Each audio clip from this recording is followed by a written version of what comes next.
Good morning students. Last class में हमने political and social life का फर्स्ट चैप्टर स्टार्ट किया था, इंडियन कॉन्स्टिट्यूशन। उसमें सबसे पहले जो हमने टॉपिक पढ़ा वो पढ़ा था why do we need rules. Okay, हमें रूल्स क्यों चाहिए। फिर उसके बाद हमने पढ़ा कि कॉन्स्टिट्यूशन क्या होता है और फिर उसकी नीड क्या है। कॉन्स्टिट्यूशन की नीड क्यों होती है किसी भी कंट्री को गवर्न करने के लिए या फिर रूल करने के लिए। आज जो हम पढ़ेंगे वो हम पढ़ेंगे इसी टॉपिक का एक सब टॉपिक रहेगा था preventing misuse of powers. Okay, preventing misuse of powers मतलब कि जो पावर्स मिलते हैं गवर्नमेंट को, ओके, गवर्नमेंट के पावर्स मिलते हैं उसका मिसयूज ना हो पाए। Okay, page number 110, misuse of power leads to injustice. The makers of our constitution realized the danger of abuse of powers and decided that rule of law, which means all are equal before the law, must be established in the country. अब अगर powers का misuse होता है तो वहां पे injustice होता ही है, मतलब कि अन्याय होता ही है। अगर कोई पावर का मिसयूज करता है तो वहां पे ऑब्वियसली बात है, अगर आप उसका यूज करें तो ऑब्वियसली बात है वो काफी लोगों को हेल्प करता है, बट आप जब उसको मिसयूज करते हैं तो ऑब्वियसली बात है अन्याय करना स्टार्ट कर देते हैं। तो जब हमारे कॉन्स्टिट्यूशन के जो मेकर्स थे इन्होंने उनको रियलाइज था कि जो पावर्स मिलते उसका आगे जाके कोई ना कोई मिसयूज करेगा तो काफी पीपल्स इफेक्टेड होंगे। और जो बेसिकली जो रिच पीपल्स हैं जो कि अपर कास्ट के पीपल्स हैं, अगर उनको कुछ अगर उन्होंने पावर का मिसयूज करा तो उससे जो गरीब पीपल्स है, जो मीन्स पुअर पीपल्स हैं या फिर बैकवर्ड कम्युनिटी पीपल्स है, उनके साथ अन्याय हो सकता है। इसीलिए हमारे ड्राफ्टर्स ने, मतलब हमारे कॉन्स्टिट्यूशन को जिन्होंने ड्राफ्ट किया, जिन्होंने बनाया, उन्होंने इस बात का सब कुछ ध्यान रखा और इस बात पे इंश्योरिटी लाया कि everyone is equal before law, मतलब कि एवरीवन, ईच पर्सन, है ना, क्या नेता हो, है ना, लीडर्स हो, कॉमन पीपल हो, बिजनेसमैन हो, कोई बहुत बड़ा रिच पर्सन हो, हाई कास्ट का पीपल हो, लोअर कास्ट का पीपल हो, कोई भी रिलीजन का पीपल हो, everyone is equal before the law. The Constitution provides protection such as the situation by providing safeguards. Many rules that are aimed at preventing misuse of powers are contained in the section of fundamental rights. अब इस वजह से हमारे constitution में बहुत सारे ऐसे rules, regulation और सेफगार्ड्स बनाए गए जिससे कि इन पावर्स का यूज ना हो सके। उनमें से ही एक है फंडामेंटल राइट्स। फंडामेंटल राइट्स तो ऐसे बहुत सारी चीजें हैं जिससे कि कोई पर्सन उस राइट्स को इम्प्लीमेंट, उस राइट्स की वजह से आज आप लोग you have freedom of speech, freedom of moving anywhere. Okay, इस वजह से आपके वहां पे राइट्स वायलेट नहीं होते, वहां पर पावर्स का मिसयूज भी नहीं हो पाता because of this fundamental rights. जब preventing of misuse of powers में सबसे पहला टॉपिक जो उन्होंने किसको प्रोटेक्ट किया, प्रोटेक्शन ऑफ माइनॉरिटीज। ओके, पहले बता दो माइनॉरिटीज क्या होती है। ऐसे सेक्शन ऑफ पीपल जिनकी संख्या कम हो, मीन्स ऐसे कम्युनिटी के पीपल हो सकते हैं या फिर ऐसे रिलीजन्स के पीपल हो सकते हैं जिनकी संख्या और ज्यादा और ऐसे रिलीजन की संख्या से कम हो। ओके, जैसे कि सपोज जैन धर्म है, वो काफी, उनके पीपल्स इंडिया में काफी कम है, तो एज कंपेयर तो उनको हम माइनॉरिटी सेक्शन में बोलेंगे। क्यों? बिकॉज उनकी कम्युनिटी पीपल्स वो काफी कम है as compare to the Hindu community peoples. तो ये हो गया माइनॉरिटीज। एक और चीज में माइनॉरिटीज आ सकती है कि माइनॉरिटीज यहाँ पे एक और उससे भी हम रेफर कर सकते हैं, जैसे कि लोअर कास्ट पीपल्स होते हैं, ये भी माइनॉरिटीज आते हैं। ओके, तो इनके सेफगार्ड के लिए क्या किया है ये आप देखिए। It is an important function of democratic constitution to ensure that the authorities do not use their powers against the weak and the minorities.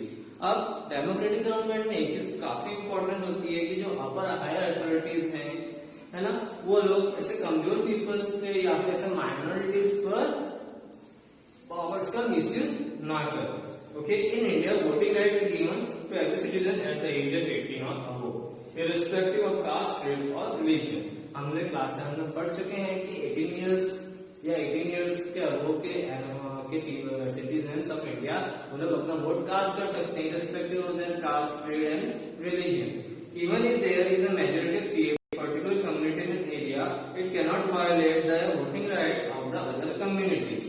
Okay, अब तो पर्टिकुलर एरिया में वहां पर जो मेजॉरिटी ऑफ कम्युनिटी ज्यादा है, मीन्स कुछ उन कास्ट के सपोज दैट पर्टिकुलर कास्ट के पीपल्स वहां पे ज्यादा है as compare to other caste, particular religion के पीपल्स ज्यादा है as compare to other religion, तो वो लोग ऐसा नहीं कर सकते हैं कि उन माइनॉरिटीज पीपल जो वहां पे रह रहे हैं उनको वोटिंग करने से रोक सके या उनको वायलेट कर सके। Okay, the rules contained in our constitution makes sure that the minorities are not dominated by the majority। अब रूल्स इस हिसाब से बना है कि जो मेजोरिटी है वो माइनॉरिटी को डोमिनेट नहीं कर सकते। डोमिनेट मतलब उन पर हुक्म चलाना या फिर उन्हीं की चलना या उन पर उनको दबा के नहीं रख सकती। Okay, inter community and intra community domination exist in our society. अब हमारे यहाँ दो टाइप के डोमिनेशन एग्जिस्ट करते हैं, एक तो इंटर कम्युनिटी और एक इंट्रा कम्युनिटी।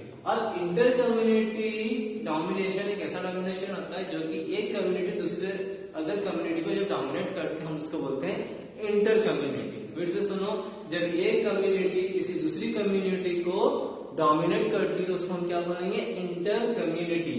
जब और इंट्रा कम्युनिटी क्या होता है, जब with in the same community वहां के जो पीपल्स जो with in the same community जब डोमिनेट करना स्टार्ट करे तो हम उसको बोलते हैं intra community. The constitution prohibits the domination of one community over the other. Constitution इस बात के लिए प्रोहिबिशन डालती है, मतलब एबॉलिश कर रखा है कि कोई अदर कम्युनिटी किसी अदर कम्युनिटी को डोमिनेट नहीं कर सकती। Law such as ban on untouchability and the policy of preservation are few measures that the constitution contains to protect the minority rights। इस वजह से कॉन्स्टिट्यूशन में ऐसा लॉ बना है, ऐसे रूल्स बना है जैसे कि अनटचेबिलिटी को बैन करना, साथ ही साथ रिजर्वेशन देना जॉब में, गवर्नमेंट इंस्टीट्यूशंस में, इस वजह से ताकि माइनॉरिटी के राइट्स को प्रोटेक्ट कर सके। Fundamental rights provided by the constitution also ensure the protection of minorities.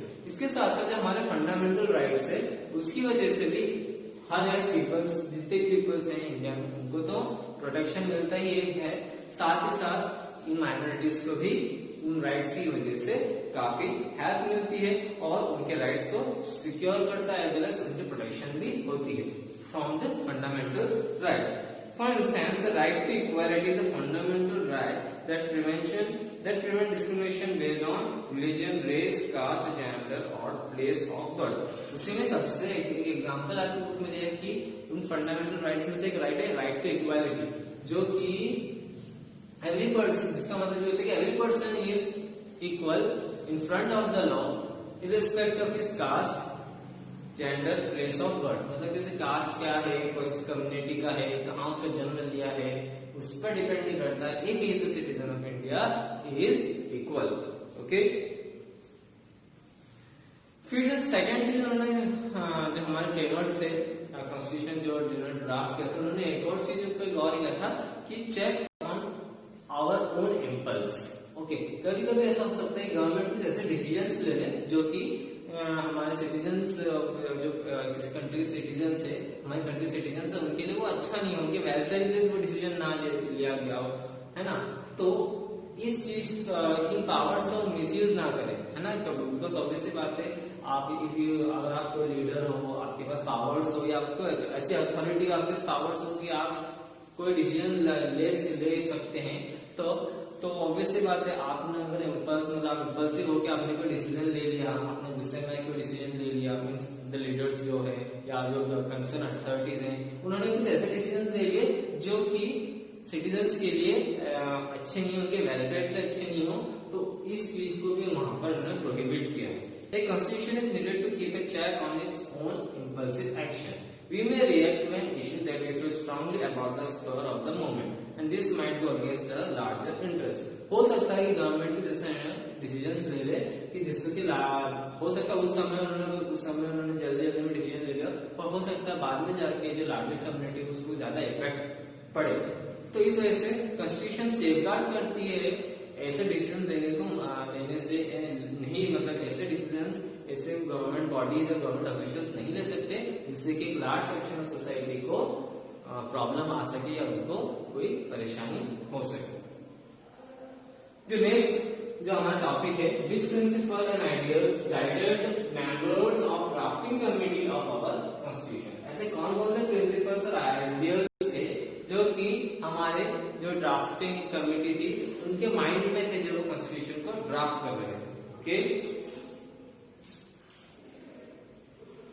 अगर आपने कॉन्स्टिट्यूशन पढ़ा, इनफैक्ट आप लोगों ने पढ़ा नहीं होगा, पर लेकिन जैसे मैं फर्स्ट वे से ही बोल रहा हूँ, कॉन्स्टिट्यूशन को जो फ्रेम किया गया कहीं ना कहीं उसमें हमारे कॉन्स्टिट्यूशन फ्रेमवर्क ने उसमें हमारे आइडियल्स, हमारे प्रिंसिपल, हमारे वैल्यूज, हमारे कस्टम, ट्रेडिशन सबका ध्यान रखते हुए हमारे कॉन्स्टिट्यूशन को बनाया है।